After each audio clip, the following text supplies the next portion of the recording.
Hello there!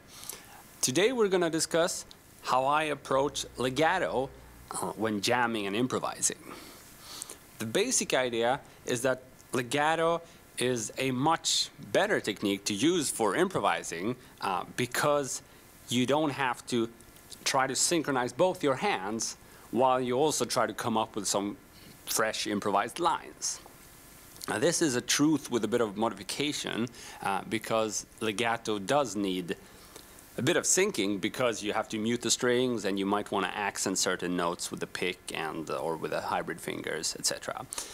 But in general, it is true that if you want to pick every note, then you're in a bit of trouble when trying to improvise because you would want to generally avoid patterns you're not used to when picking, because that can give you tremendous problems. Whereas with legato, it's much easier, as you don't have to be thinking about upstrokes and downstrokes and all that kind of stuff. So, legato. For me, the big game changer was when I stopped looking at legato as, you know, there's like 5 sequences that I like and that I practice with the metronome, and that's my sort of legato repertoire. Whereas now I look at legato not as any specific patterns, but rather as a way to find unpredictable paths in my scales and arpeggios. So that's what we're going to speak about today. Obviously, I am using a whole bunch of patterns as well. They're kind of hard to get rid of because I have been practicing them a lot back in the days when I sat down with a metronome. So when I'm sort of jamming and pushing myself in front of an audience, may it be you know, a real one or online or whatever, then a lot of, you know, the patterns I'm used to will sort of come out, and that's what I'm going to use. But I don't practice patterns. I practice unpredictable paths in my scales using legato. So let's have a look at that. The backing track you saw me jam over is mainly in C minor. There might be some other keys passing there, I'm not sure, but it worked for me to stay in C minor. So that's what we're going to use today, scale of C minor. So, you know, it's a minor scale starting on the 8th fret.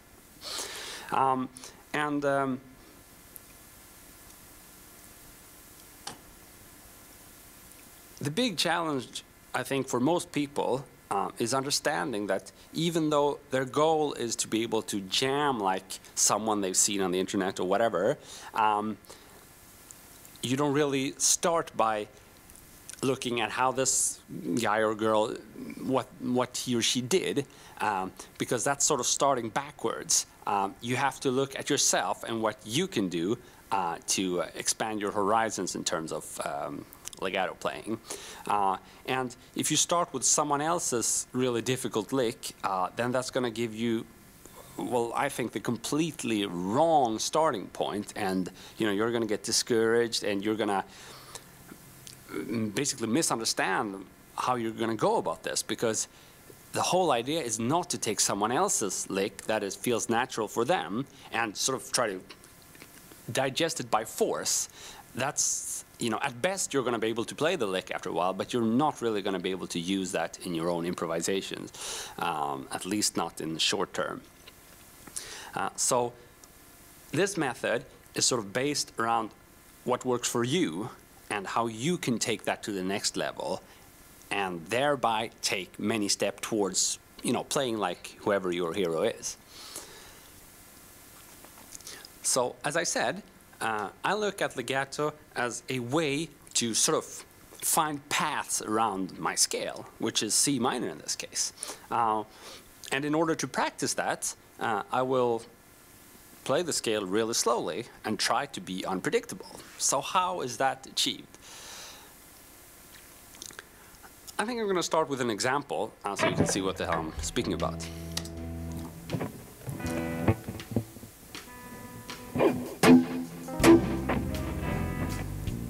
So here is how I will practice legato.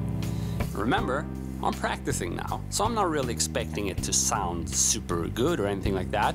I'm just exploring some territory, and this is my alternative to practicing with a metronome.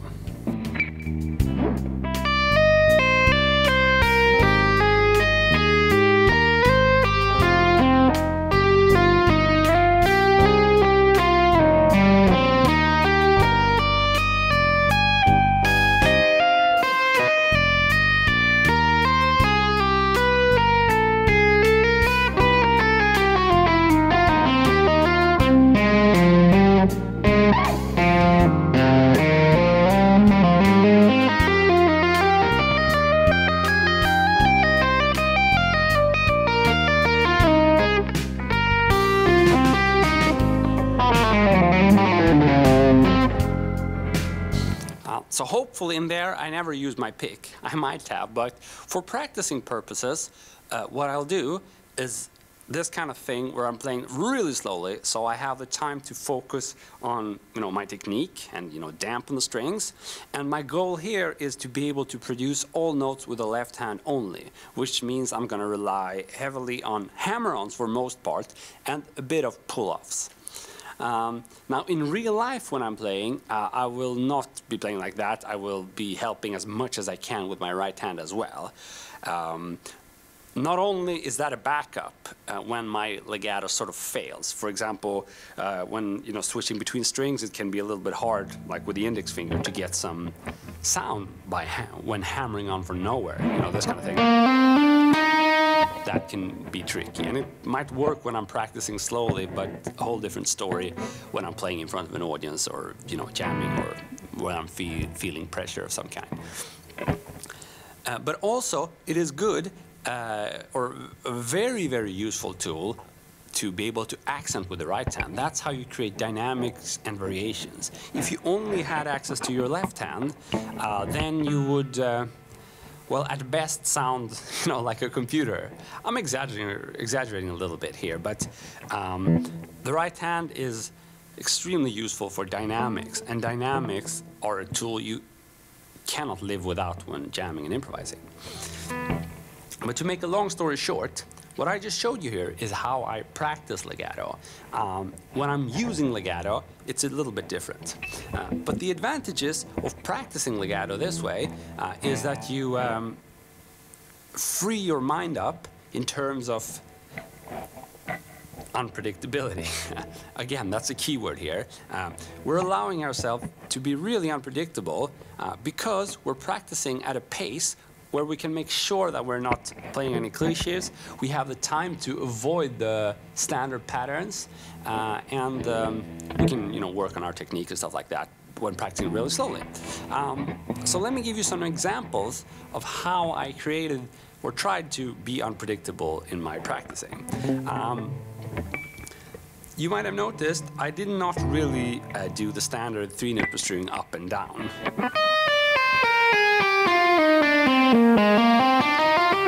I like those licks. They can sound good in their simplicity, especially when followed by a cool bend or some vibrato or whatever. But if you only rely on this, you'll find yourself a little bit stuck in the 80s, for lack of a better description.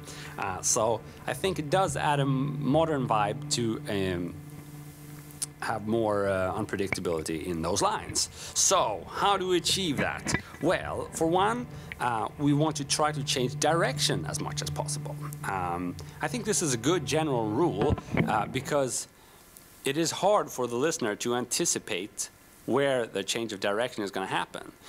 So if you're playing this, you're being very predictable because you're going down, down, down, down, down, and at some point you're probably going to stop or you're going to change direction, unless you have a guitar with an infinite amount of strings, which I doubt you do have. But anyway, so what I will tend to do is not try to play more than 3 notes in a row in the same direction. And even better if you can just play 1 note and then, go to another string and then go back and be completely unpredictable. So perhaps something like this. Oh, I went down there. So 1, 2, 3, and then down. And then let's skip a string. So already much more unpredictable. So starting from the 8th fret B string in the key of C minor, I went 8, 9,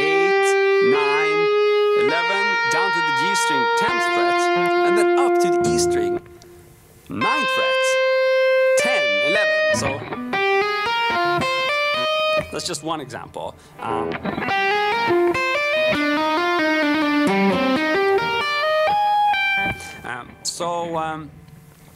There I did rely a little bit on the 3-note per string thing, but I still managed to create some variations by changing direction and skipping strings. So if you're unsure about the changing direction thing, it's basically you have a choice between playing the same note many times, which can get boring, or you have a choice of going up after playing that note or going down. It can be a big interval or small interval, but those are the choices you have. You can play the same note again, you can not play anything, you can play up or you can play down. So not many choices there. So you want to use those options as much as you can, the different options, and not just use one of them. You can be much more extreme and aim for 1 note per string. That's going to make you even less predictable, and also it's going to differentiate you a little bit from all the other people who, at guitar it's easy to play many notes per string, and it's harder to play 1 note per string because of the way the strings are laid out. I think that with wind instruments and the other instruments, it might be a lot easier, and that is why a lot of jazz and fusion guitars will look at how horn players are doing it, because of their notes on these instruments being laid out in a different way. It's much more natural to play like arpeggios and things like that, whereas for the guitar we really have to struggle with arpeggios, which are mostly 1 note per string. We have our sweep picking, but it can be a bit limiting in terms of how you can improvise with it, and then there are very difficult legato options, which you might have seen Guthrie Govan do, or guys like that. But I try to include 1 note per string as well, and I try to improvise with arpeggios. I'm not really at the level where I can improvise with long arpeggio runs. I will mostly rely on sweep picking. But I can, however, include 2 or 3 arpeggio notes in a row without any problem, and that is usually more than enough to create unpredictable lines, and a lot of old school jazz guitarists will sort of blend chromatics, arpeggios, and scalar runs, and the arpeggios will never be, or often not be, more than just 3 notes, because many chords don't have more than 3 notes. And as I said, it's enough to create some interesting and unpredictable lines. So 1 note per string, if we're in C minor, it could be something like this. There's an arpeggio. I could play it like this. You might have seen it. How is that done? I'm not comfortable with that shape. I play it like this. But that kind of thing, if you can throw in just a few of those notes in a scalar run, it's going to break up nicely. So if we have a scalar run and we do, that's already.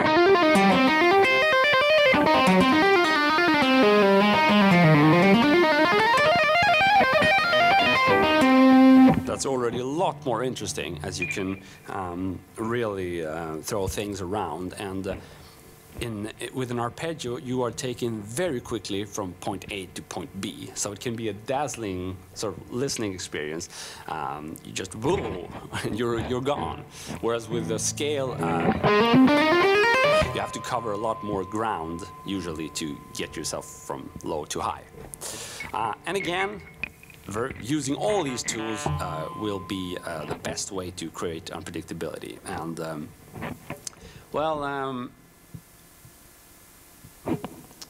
let me give you another example of that. I'm going to mix arpeggios and scales now.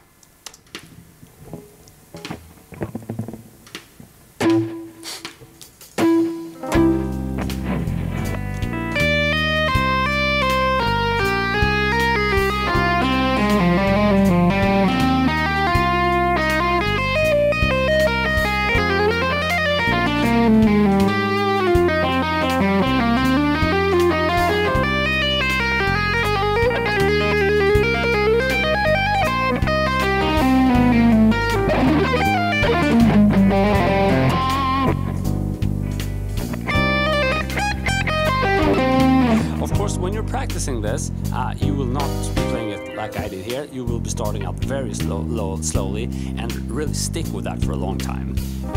again, I would advise you to skip your metronome exercise and play it like this instead.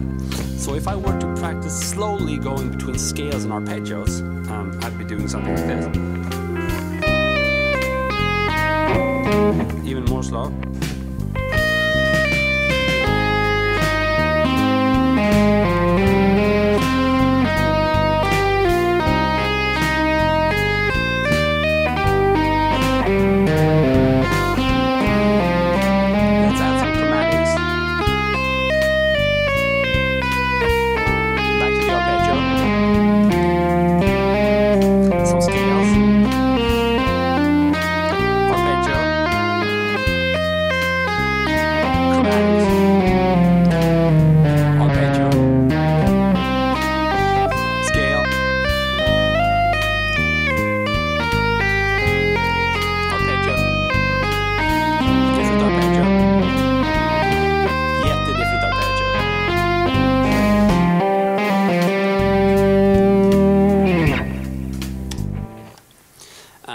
It was still a little bit fast, I guess, because I was nervous or whatever. I would advise you to really go more slowly. If I practice slower than that, actually, on my own usually. So I guess I should have showed you now, but it's easy. Fingers just walk away. Usually when guitarists are a little bit insecure about what they're doing, they will tend to speed things up. But hopefully when you're practicing on your own, you can really afford to slow things down and think about where you're going and how to create variations. If you're curious about the chromatics I played there, there's another video, I think it's called Fusion Chromatics or something. I just uploaded it a few weeks ago, and you can check that out. It deals with how to throw in those chromatics. Okay, so I hope this has been useful to you. What I would advise you to do now is to, if you want to use the same backing track, there should be a link in the description, and you can stream this backing track for free and practice with that.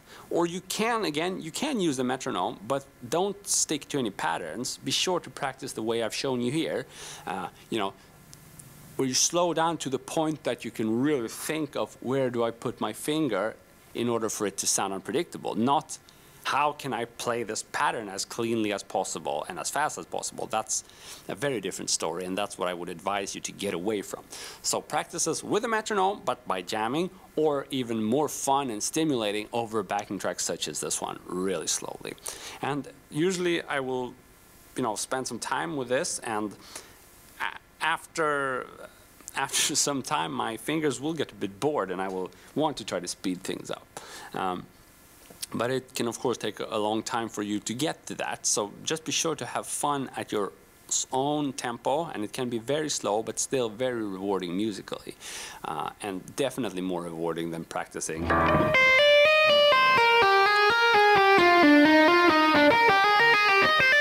up and down. You should get away from that as fast as you can. Cool. So please spend some practicing time with this, and let me know how it worked out, and if you got any questions or future requests. See you soon. Thank you.